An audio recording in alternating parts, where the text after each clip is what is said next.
Hello friends, welcome to my YouTube channel. State BPSC के लिए जो एंशिएंट इंडिया क्वेश्चंस कर रहे थे घटना चक्र का, क्योंकि पहले पूछा जा चुका है बीपीएससी के लिए, तो हम उसको आगे बढ़ाते हैं और चलते हैं अपने नेक्स्ट क्वेश्चन की तरफ।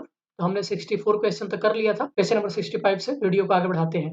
हमारा सवाल है कि मध्यकालीन भारत में मनसबदारी व्यवस्था क्यों लागू की गई थी? राजस्व एकत्रित करने के लिए, सैनिकों की सुगमता से भर्ती हेतु, या धार्मिक सौभाव के सपना हेतु, या स्वच्छ प्रशासन सुनिश्चित करने के लिए? तो इसका सही उत्तर है सैनिकों की सुगमता से भर्ती हेतु, क्योंकि इसमें मनसब वही होते थे, सैनिकों की एक रैंक स्थापित होती थी। तो एक विशिष्ट प्रशासनिक व्यवस्था थी मनसबदारी व्यवस्था, जिसका प्रचलन अकबर के द्वारा शुरू किया गया था। इसमें 3 बातें निर्धारित थी: उत्तराधिकारी का वरीयता क्रम और वेतनमान और सैनिक उत्तरदायित्व।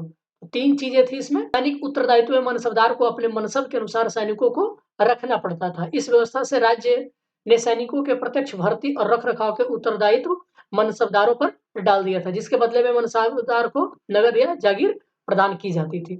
इसका मतलब ये है कि कुछ पोस्ट बनाए गए थे, उस पोस्ट में किसी व्यक्ति को नियुक्त किया जाता था, वो अपने अंडर में कितने सैनिकों को रख सकता है, इसकी व्यवस्था की गई थी। और उसके अनुसार जितने सैनिक होते थे, उसके अनुसार उनको वेतन मिलता था। ठीक है ना? और जिसके अंदर जितने ज़्यादा सैनिक रहते थे, इसके आधार पर उनकी वरीयता क्रम भी बनाया गया था। ठीक है? तो ये 3 चीज़ें थी। चलिए आगे बढ़ते हैं। तो आपके सामने 2 स्टेटमेंट दिए गए हैं। पहला स्टेटमेंट ये है कि 12वीं शताब्दी के अंत तक नालंदा महाविहार का पतन हो गया। महाविहार को राजकीय प्रश्रय मिलना बंद हो गया था। तो इसका सही उत्तर है 1197 ईस्वी में आपका आक्रमण हुआ था, तो नालंदा विश्वविद्यालय को गिरा दिया गया था इसी में। और दूसरी बात ये थी कि वित्तीय नुकसान भी इसको झेलना पड़ा था, क्योंकि कोई भी इतना बड़ा आपका राजा नहीं बचा था जो इसको पाल वंश के खत्म होने के बाद, क्योंकि अंतिम पाल वंश ही थे जो जिनसे इनको रेवेन्यू मिलता था इस विश्वविद्यालय को चलाने के लिए। तो बातें तो दोनों सही है, लेकिन बी जो है करेक्ट एक्सप्लेनेशन सही नहीं है, इसलिए option B is the right answer. तो एक बार पढ़ लीजिए आपका। चलिए हमारा अगला सवाल ये है कि प्रथम मगध साम्राज्य का उत्कर्ष किस शताब्दी में हुआ था? तो ईसा पूर्व 6ठी शताब्दी में, जब आपका बृहद्रथ डायनेस्टी बृहद्रथ ने शुरू किया था। ठीक है? उसके बाद हर्यक वंश आया, उसके बाद हर्यक वंश के बाद आपका आया था शिशुनाग, उसके बाद आया था आपका नंद वंश, उसके बाद मौर्य वंश, उसके बाद शुंग वंश। तो इस तरीके से मगध की जो राजनीति थी आगे बढ़ती चली गई। प्राचीन महाजनपद मगध की प्रथम राजधानी कौन सी थी? तो प्राचीन महाजनपद मगध थी, उसकी राजधानी आपका राजगीर हुआ करती थी। देखिए दोस्तों, ये कितनी बार सवाल पूछा जा चुका है। चूंकि ऑप्शन में राजगीर नहीं है, इसीलिए option E is the right answer. Nanda वंश के पश्चात मगध पर किस राजवंश ने शासन किया? तो इसका सही उत्तर है कि मौर्य वंश। हमारा अगला सवाल है, जिसके ग्रंथ में चंद्रगुप्त मौर्य का विशिष्ट रूप से वर्णन हुआ है, वह है, तो किसके वर्णन में हुआ है? तो इसका सही उत्तर है विशाखा दत्त का मुद्रा राक्षस। उसमें आपका चंद्रगुप्त मौर्य के बारे में अच्छे से वर्णन किया गया है। तो विशाखा दत्त ने लिखा था मुद्रा राक्षस, उसके बारे में हमें इसकी जानकारी मिलती है। मुद्रा राक्षस में चंद्रगुप्त मौर्य को वृषण या कुलहीन भी कहा गया है। 18वीं शताब्दी ईस्वी में ढूंढीराज ने मुद्रा राक्षस पर एक टीका लिखी। मुद्रा राक्षस के अतिरिक्त विशाखा दत्त के नाम से 2 अन्य रचनाओं का भी उल्लेख हमें प्राप्त होता है, जैसे कि देवी चंद्रगुप्तम और अभिसारिका वंचितम या अभिसारिका वंदितम, ये अप्राप्य है। तो ये 2 और किताबों के बारे में जानकारी मिलती है, जिसकी विशाखा दत्त ने लिखा था। निम्नलिखित में से मगध का कौन सा राजा सिकंदर महान के समकालीन था? तो ये था आपका धनानंद। ये नंद वंश का सबसे लास्ट राजा था और इसी के समय ये भारत पे आक्रमण किया था। चंद्रगुप्त मौर्य के समय सेल्यूकस निकेटर था, जो कि उसी का सेनापति हुआ करता था। सिकंदर के समकालीन था, इसे यूनानी के लेखकों ने अग्रमीज कहा है। किसको? तो धनानंद को यूनान के लेखकों ने क्या कहा है?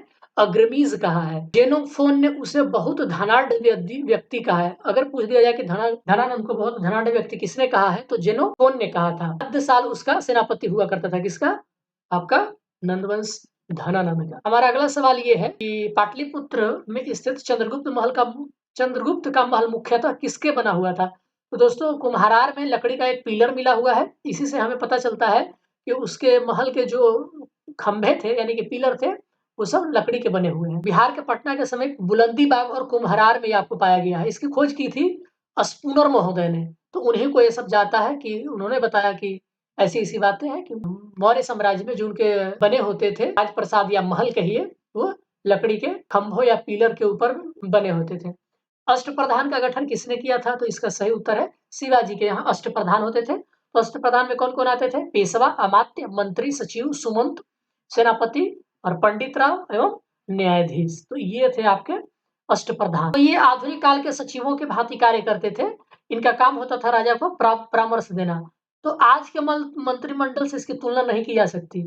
क्वेश्चन ये आ सकता है कि क्या शिवाजी के अष्टप्रधान को आज के मंत्रिमंडल से हम तुलना कर सकते हैं? तो नहीं कर किया सकती। निम्नलिखित में से किस मौर्य राजा ने दक्कन की विजय प्राप्त करी थी? तो इसका सही उत्तर है आपका चंद्रगुप्त मौर्य। मौर्य संस्थापक चंद्रगुप्त मौर्य ने दक्षिण भारत की विजय प्राप्त की थी। इस संदर्भ में अशोक के अभिलेख, जैन और तमिल साक्ष्यों से हमें जानकारी प्राप्त होती है।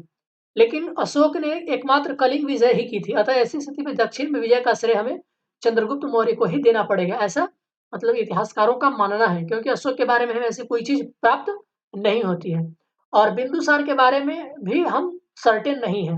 इसीलिए जैन और तमिल साक्ष्य के आधार पर चंद्रगुप्त मौर्य को ये श्रेय दिया जाता है कि उन्होंने ही दक्कन विजय की शुरुआत करी थी या दक्कन विजय करी थी। अभिलेख जिससे प्रमाणित होता है कि चंद्रगुप्त मौर्य का प्रभाव पश्चिमी भारत पर था। कलिंग अभिलेख, अशोक का गिरनार अभिलेख या रुद्रदामन का जूनागढ़ इंस्क्रिप्शन या अशोक का सोपारा अभिलेख। तो ये था दोस्तों जूनागढ़ का रुद्रदामन का अभिलेख। उससे पता चलता है कि चंद्रगुप्त मौर्य एक बहुत ही शक्तिशाली राजा था। रुद्रदामन के जूनागढ़ अभिलेख से यह ज्ञात होता है कि चंद्रगुप्त मौर्य के सौराष्ट्र स्थित प्रांतीय शासक पुष्यगुप्त ने वहां सुदर्शना झील बनाया था। तो ये था पुष्यगुप्त, चंद्रगुप्त मौर्य का एक प्रांतीय सेनापति कहिए, उन्होंने ही सुदर्शना लेक बनाई थी जूनागढ़ में। और बाद में अशोक के यूनानी गवर्नर तुषास्प ने जलाशय के साथ साथ बहुत सी नहरें बनवाई। इस प्रांत को अनार्थ तथा सुराष्ट्र कहा गया है। इससे पश्चिमी भारत पर चंद्रगुप्त मौर्य के आधिपत्य का प्रमाण मिलता है। याद रखेंगे जूनागढ़ का रुद्रदामन का जूनागढ़ इंस्क्रिप्शन। निम्नलिखित में से कौन सा क्षेत्र अशोक के साम्राज्य में सम्मिलित नहीं था? सही उत्तर है श्रीलंका। श्रीलंका अशोक के साम्राज्य में सम्मिलित नहीं था। द्वितीय अभिलेख से जो सेकंड पिलर इंस्क्रिप्शन है अशोक का, उससे पता चलता है कि भारत में अशोक का अधिकार चोल, पांड्य, सतयुग, तृतीयपुत, केरलपुत, ताम्रपर्णी, श्रीलंका को छोड़कर सर्व जगह था। यानी कि साउथ को आप छोड़ दीजिए, क्योंकि इन राज्यों को प्रत्यंत या सीमावर्ती राज्य, ठीक है ना। इसका मतलब है कि अशोक ने इन पर विजय प्राप्त नहीं करी थी। अशोक के शासनकाल में बौद्ध सभा किस नगर में आयोजित हुआ था? तो सही उत्तर है यह हुआ था थर्ड बुद्धिस्ट काउंसिल। तो इसमें सेहली अनुश्रुति जो कि दीपावंशा और महावंशा था के अनुसार अशोक के राज्यकाल में पाटलिपुत्र में मोगालीपुट्टातिसा इसकी अध्यक्षता करी थी। तृतीय बौद्ध संगति आयोजित हुआ था। अशोक के अभिलेखों में प्रयुक्त भाषा क्या है? तो भाषा तो प्राकृत है और लिपि आपकी ब्राह्मी लिपि है। तो हमें किससे किससे प्राप्त होता है? शिलालेख, स्तंभ लेख और गुहा। शिलालेख 14 विभिन्न लेखों का एक समूह है जो विभिन्न विभिन्न स्थानों पर पाए गए हैं। तो 14 शिलालेख देखो दोस्तों, यूपीएससी इस बार सवाल पूछा था अशोक के पिलर इंस्क्रिप्शन से। उसमें 4 जगह के नाम दिए हुए थे और बताना था कि ये चारों जगह मेल करना था। तो शाहबाजगढ़ी, मानसेहरा, कालसी, गिरनार, धौली, जौगढ़, एरगुड़ी, सोपारा, ये क्या थे? अशोक के जो 14 विभिन्न शिलालेख प्राप्त हुए हैं, इन्हीं 8 जगहों से प्राप्त हुए हैं। अशोक के अधिकांश अभिलेख प्राकृत भाषा और ब्राह्मी लिपि में लिखी गई है। केवल 2 अभिलेख शाहबाजगढ़ी और मानसेरा लिपि ब्राह्मी में न होकर के खरोष्टी में है, क्योंकि आपको पता होगा कि जो नॉर्थ वेस्टर्न प्रोविंस होता था वहां पर आपका खरोष्टी लिपि चलता था। और अगर अफगानिस्तान साइड में चले जाए यानी कि तक्षशिला में, वहां अरामाइक लिपि थी वो चलता था। शेरपुना नामक स्थान है वही पड़ता है। यूनानी तथा अरामाइक लिपियों में लिखा गया। द्विभाषीय यूनानी और सीरियाई भाषा अभिलेख लघमान नाम के स्थान से अरामेइक लिपि में लिखा गया अशोक का अभिलेख प्राप्त हुआ है। तो अशोक के लिए अभिलेख जो है अरामेइक लिपि में, खरोष्टी लिपि में और ब्राह्मी लिपि में भी, तीनों लिपि में पाए गए हैं। तो अरामाइक लिपि जनरली जो ग्रीको बैक्ट्रियन क्षेत्र था, मतलब अफगानिस्तान वाले इलाका, तक्षशिला वाला इलाका, वहां मिला है।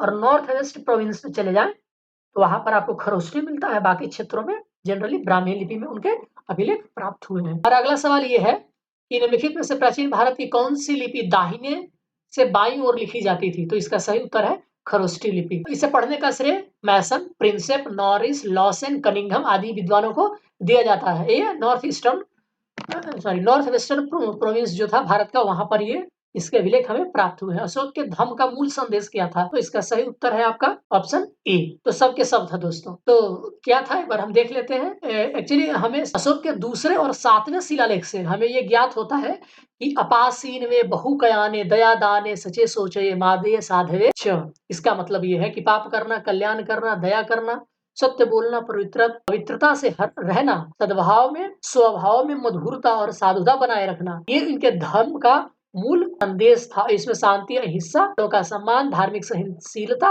सबके सब सन्निहित है। तो इसलिए आपका ऑप्शन एक से अधिक option is the right answer. केवल वह स्तंभ जिसमें अशोक ने स्वयं को मगध का सम्राट बताया है, तो ये था भाब्रू स्तंभ था, भाब्रू बैराट स्तंभ। अशोक ने स्वयं को मगध का सम्राट बताया है। पियदसी लाजा मगधम सतम अभिवादेतुनम अहा अपाबा धतम च, यही अभिलेख अशोक को बौद्ध धर्मावलंबी प्रमाणित करता है। याद रखें कौन सा, भाब्रू अभिलेख से हमें पता चलता है कि अशोक बौद्ध धर्म को अब मानता था।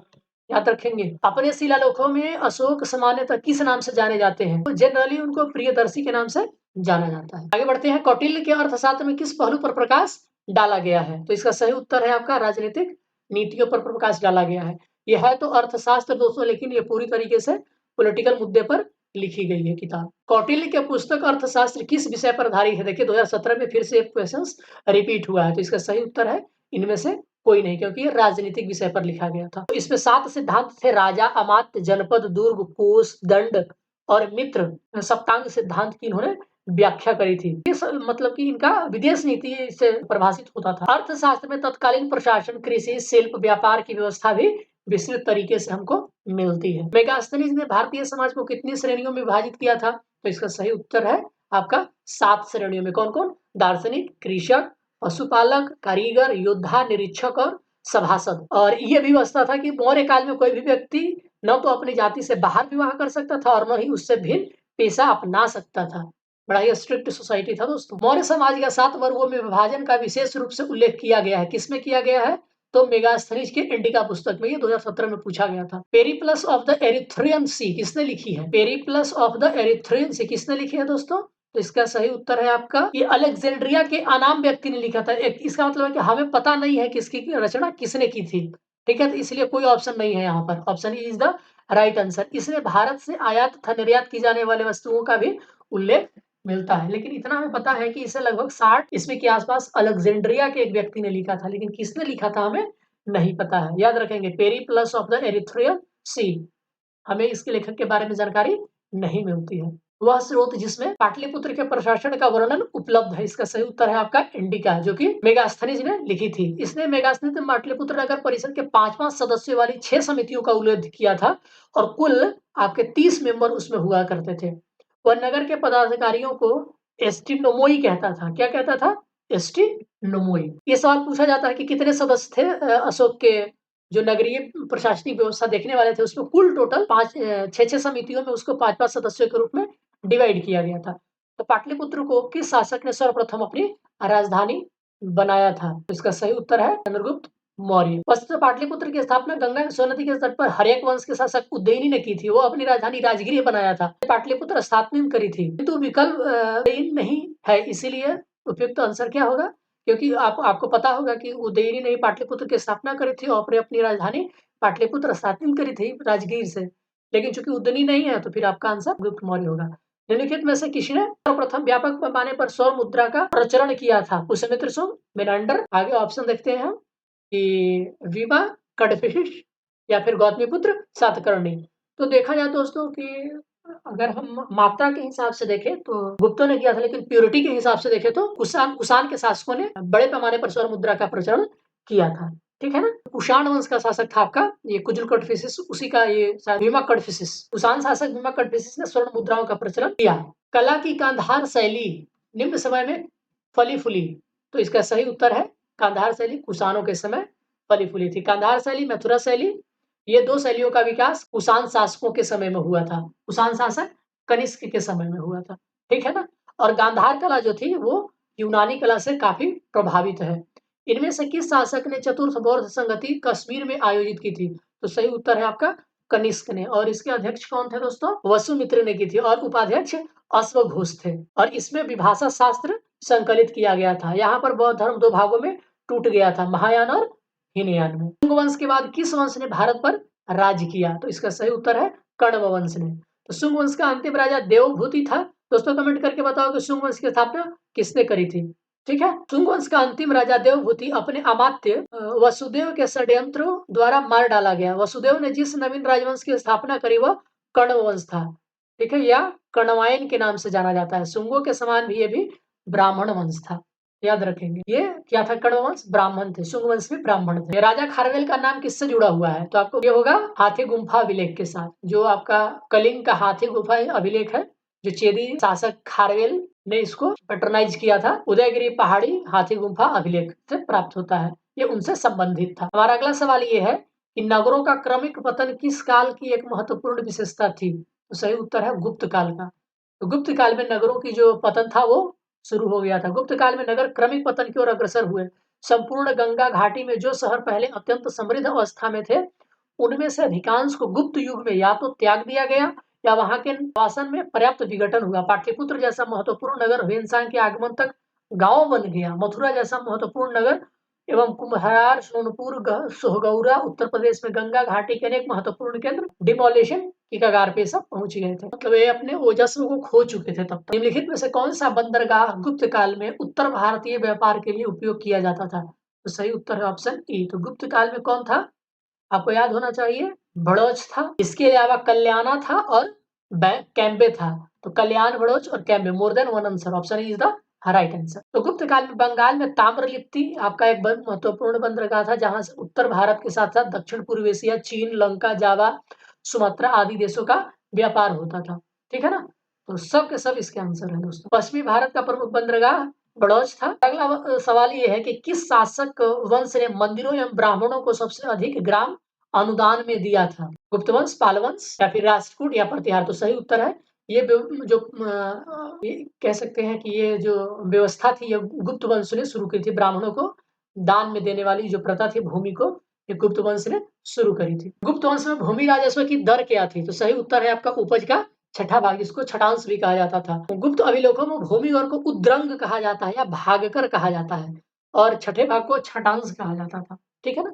याद रखेंगे, क्या कहते थे? उद्रंग। ठीक है, या इसी को भाग कर कहा जाता था। कौन सा कर? भाग कर, माने उसका एक पार्ट वाला कर। भागवत संप्रदाय के विकास में किसकी देन अत्यधिक थी? वैष्णवाइट तो बहुत ज्यादा, तो इसलिए ये भागवत संप्रदाय को बढ़ावा देते थे। तो भागवत अथवा वैष्णव धर्म का चरम विकास गुप्त राजाओं के शासनकाल में हुआ। गुप्त नरेश वैष्णव मतानुयायी के थे। इन्होंने वैष्णव धर्म को अपना राजधर्म बनाया था।